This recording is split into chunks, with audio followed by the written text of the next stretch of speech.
শ্রী রামকৃষ্ণ রূপধারী রামজির পদসেবারত লাটু, রামজির সূচের ভিতর হাতি চালানো। সদা সেবারত রামদাস লাটুকে শ্রী রামকৃষ্ণ একদিন জিজ্ঞাসা করেছিলেন, বল দেখিনি তোর রামজি এখন কি করছে? লাটু নীরব। রামজির ব্যাপার তার বিচার্য নয়।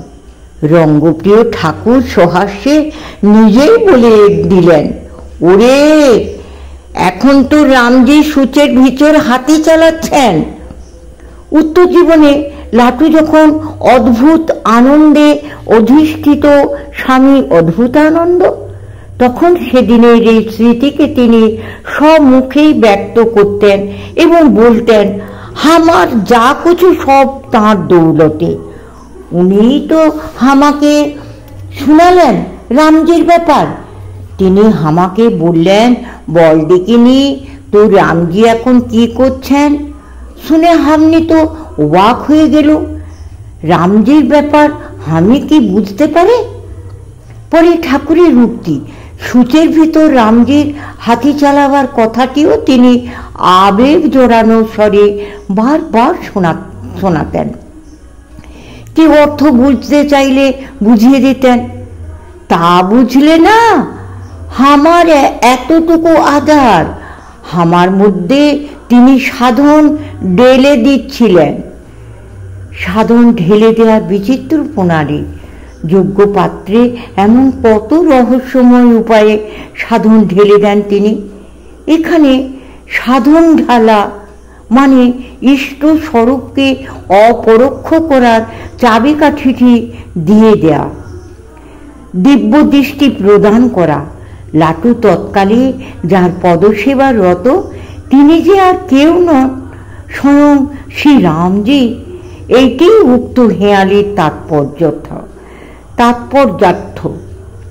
অঘটন ঘটনাকুশল সেই কৌশল্যানন্দন স্বীয় স্বরূপটিকে প্রিয় ভক্তের গোচর করাবার জন্য কি অনবদ্য কৌশলী না প্রয়োগ করেছিলেন সেদিন।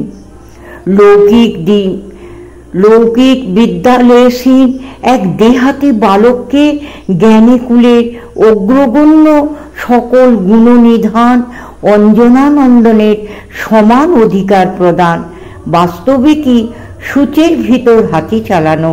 বই কি রামজির ব্যাপার বোঝবার সামর্থ্য কার?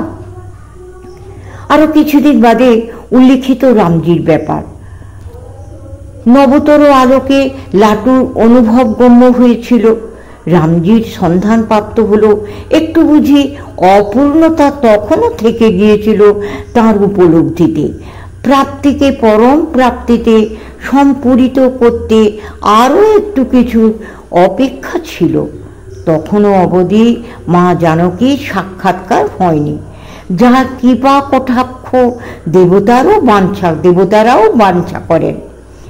যাসু কৃপা কটচ্ছ সুর চাহত, সেই দেবী সীতার দেখা তো লাটুর ভাগ্যে ঘটেনি তখনও পর্যন্ত। তাই রামজির কৃপাধন্য লাটুরও আকুল অন্বেষণের অভাব ছিল না। চোখের বাইরে যাকে পাওয়া দুষ্কর, হৃদয় মাঝে তাকে ধ্যানে পাওয়ার জন্য মন সদা সচেষ্ট থাকে। লাটুও তাই তখন উত্তরোত্তর ধ্যানপ্রবণ। উমা রমা ব্রহ্মাদি বন্দিতা জগদ্দম্বা সন্তত মুনিন্দিতা। সীতা তো পার্বতী, লক্ষ্মী ও ব্রহ্মাদি দ্বারা বন্দিতা। তিনি জগদম্বা, চির অনিন্দিতা। তাকে কি আর চর্মচক্ষেই দেখা সম্ভব? লাটুর সীতান্বেষণ চলতে থাকলো ধ্যানের গহনে।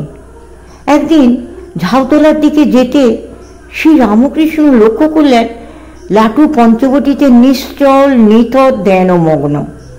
লাটুর অন্তর্যামী শ্রী রামকৃষ্ণ রূপী রামজি তখন চেঁচিয়ে বলে ওঠেন, তুই শালা যা ধ্যান করছে সে নবতে রুটি বেলছে। বাস্তবিক শিষ্যিমা সেই কালে নহবতে একাই আটা ঠাসছিলেন। ভক্তদের সেবার জন্য মাকে তখন প্রতিদিন 3 সের 3.5 সের আটা রুটি বেলতে হতো। যা হোক, ঠাকুরের কণ্ঠস্বরে লাটুর ধ্যানভঙ্গ হয়। বিদ্যুতের ঝলকে তাঁর চমক ভাঙে। রাম রক্ষিত রাম সেই দিন সেই ক্ষণে সম্বিত ফিরে পেলেন। আশ্চর্য অদ্ভুত আনন্দে ঠিক ঠিক জানলেন, জীবন ভর যাদের জন্য কেঁদে সারা হচ্ছে সে তাঁরাই, তাঁর চির আরাধ্য রামজি আর সীতামাই এখন এখানেই হাজির। অনুয়ারে सीताराम भजन कर लीजिए। কত দিবস নিশীথ লাটুর বুক ভেসেছে অশ্রু জলে। তাঁর প্রাণারামের জন্য হৃদয় মথিত করা এই গীত মূর্ছনাতে। লাটুর সীতারাম ভজন সার্থক হয়েছিল সারদা রামকৃষ্ণকে লাভ করে। এখানে স্মরণীয়, লাটুই সারদা সীতার প্রধান সেবক। জানকী শোক নাশনম মহাবীরের মতোই তিনিও শারদাস্য মোচনকারী সেবকাগ্রণী, মায়ের অদ্ভুত দরদি সন্তান। লাটুর ভাব বাস্তবিকই অদ্ভুত। উত্তর জীবনে মায়ের স্বরূপ তিনি নিজ মুখেই অনেকভাবে প্রকাশ করেছেন। বলতেন, মাকে কি মনে করি জিজ্ঞাসা করছো? তিনি মা লক্ষ্মী। আবার কখনো তিনি সীতা।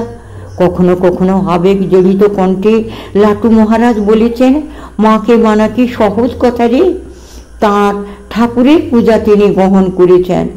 বুঝো ব্যাপার, মা ঠাউন যে কি তা একমাত্র তিনি ঠাকুর বুঝেছিলেন, আর কঞ্চিত কিঞ্চিত স্বামীজি বুঝেছিল। সমাপ্ত।